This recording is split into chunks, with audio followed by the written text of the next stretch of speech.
Okay, for part 4 of plate tectonic theory, we are going to go hunting for nuclear explosions. Yes, as we all know, the end of World War II had several detonations of large nuclear weapons. And once the world saw the US detonate nuclear weapons at the end of World War II, there were a lot of other superpowers that really also wanted nuclear weapons themselves. Very soon after, the USSR figured out how to develop nuclear weapons. China, France, a couple other countries got in on the game. Yeah, and very soon we had this whole sort of new doctrine of mutually assured destruction. Now, at some point, cooler heads prevailed, and even governments that otherwise completely hated each other realized we were going to have to stop building more and more nuclear stockpiles and testing more nuclear stockpiles. Otherwise, we were going to just wipe each other off the face of the planet. And yeah, that's just not going to end very well. However, the thing about this, we all got together and formed a giant treaty to stop the proliferation of nuclear weapons. However, in order to do this, you had to have some kind of enforcement mechanism. Otherwise, because remember, these nations didn't really like each other. A lot of them still don't. So you needed some way to keep people accountable. So it turned out that earthquakes happen.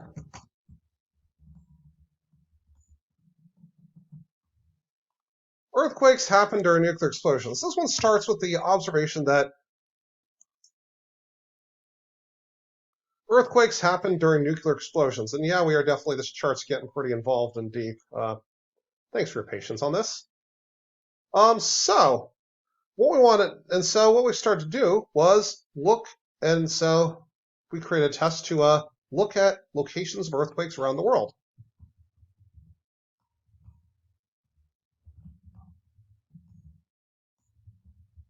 And so an international body got very good at locating earthquakes around the world. Let's take a look, see what our international nuclear monitoring body found when they looked at earthquakes around the world. Remember I told you we had this kind of looks like the crust is disappearing here and here, and maybe a little bit up over here. Let's take a look at those places where we had little pockets of high heat flow and disappearing oceanic crust. Ooh, look at that. This is a pattern of all the earthquakes 5 or and greater between 1975 and 99. Very similar to what the international monitoring bodies found. So first thing you notice is, take a moment to ask yourself what the distribution of earthquakes here looks like. Is it random? Is there some kind of clustering? Is it clustering around a few points? Or is it clustering around a line? What you should see is earthquakes clustered around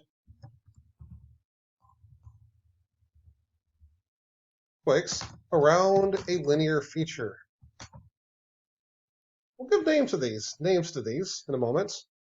And so we're starting to see that there's clearly places on the Earth that are breaking. So initially we're looking for nuclear explosions, but in the process, we got a map of earthquakes all around the world. This is nice. This is a very interesting result on our hunt from Earth for natural earthquakes.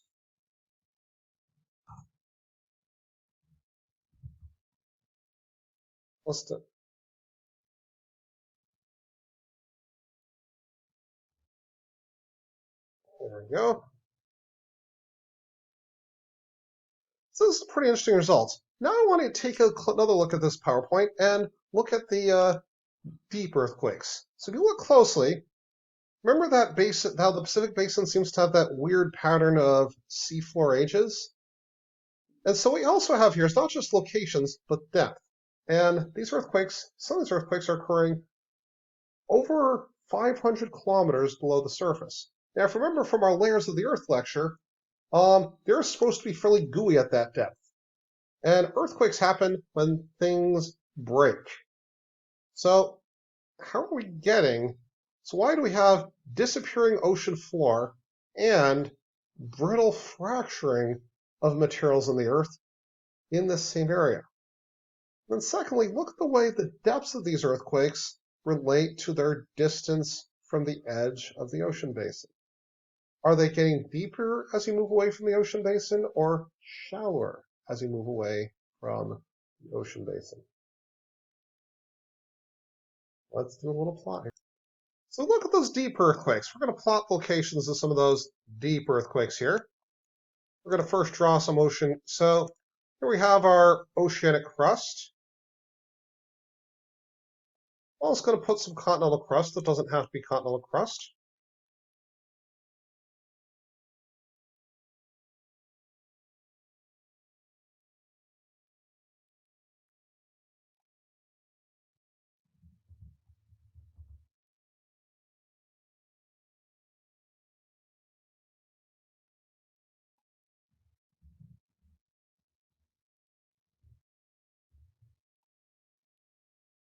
Continental crust. And so what we're seeing with those earthquakes, remember the shallow ones were marked with sort of a, then let's put some ocean here just for good measure, because that'll make things a little more clear in your world. Remember that we had the shallow earthquakes were marked with sort of a brown pen. Let's see if we got brown here. I'm going to use a thick brown pen just to make it more. Right, so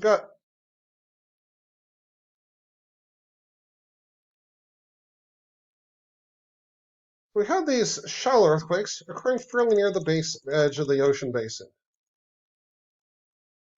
As we moved further away from the ocean basin, we got into deeper and deeper and deeper earthquakes.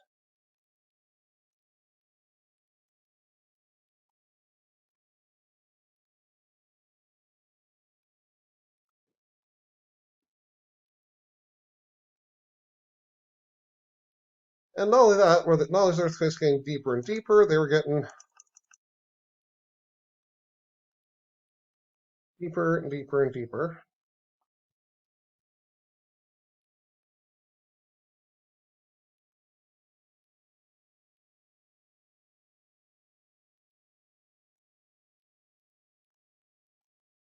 They were getting deeper as you moved away from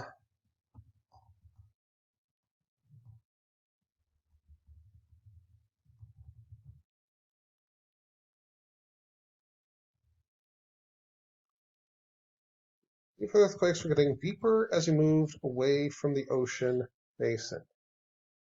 What this was telling us was that we had some kind of brittle material. So we already saw brittle material that seemed to appear to be missing right there at the edge of the ocean basin in the Pacific. What this led to was the idea that maybe what was happening was that deeper ocean material was sinking down back into the mantle.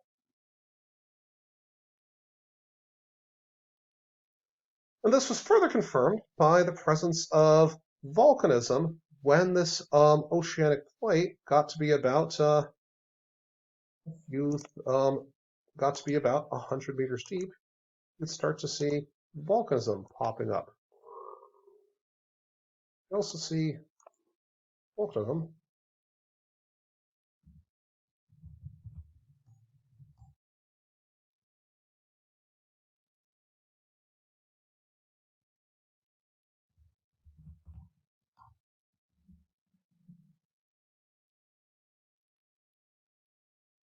and that this volcanism was probably what was building the continents. So the punchline of this leads to the second major theory being generated, the theory of subduction.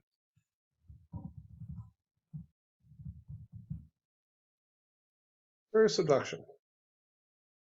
Ocean crust, the way this theory works is ocean crust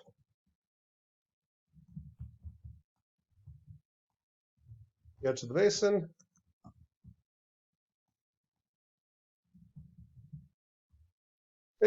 triggering melt, and the formation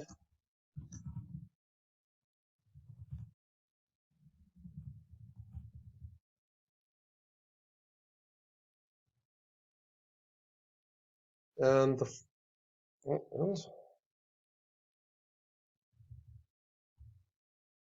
a formation of continental crust. That is the second thing. So now we have all these different lines of evidence, heat flow, location. So now we have all these different things, heat flow,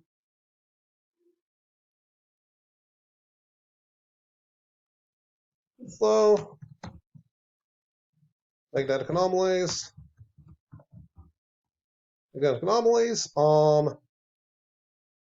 age of sea floor, volcanism, earthquakes,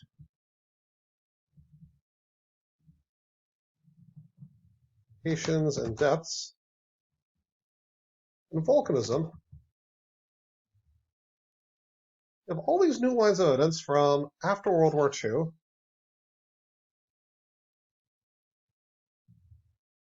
all converging into what is going to be plate tectonic theory.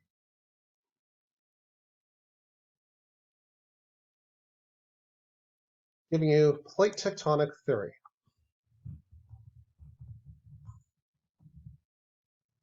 This is the theory that Earth's lithosphere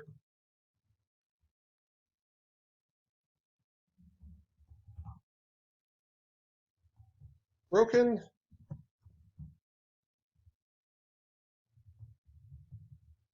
finite number of discrete plates, and that interactions at the boundaries of the plates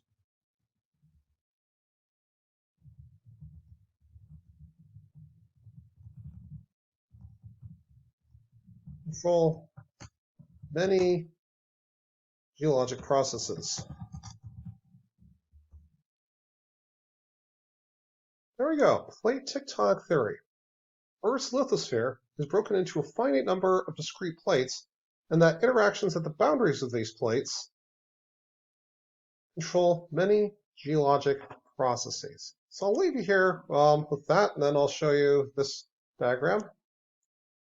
And then in the next segment, we'll be looking at more details about what these plate boundaries look like and how they operate. Thank you very much for your time, and hope you enjoyed the lecture.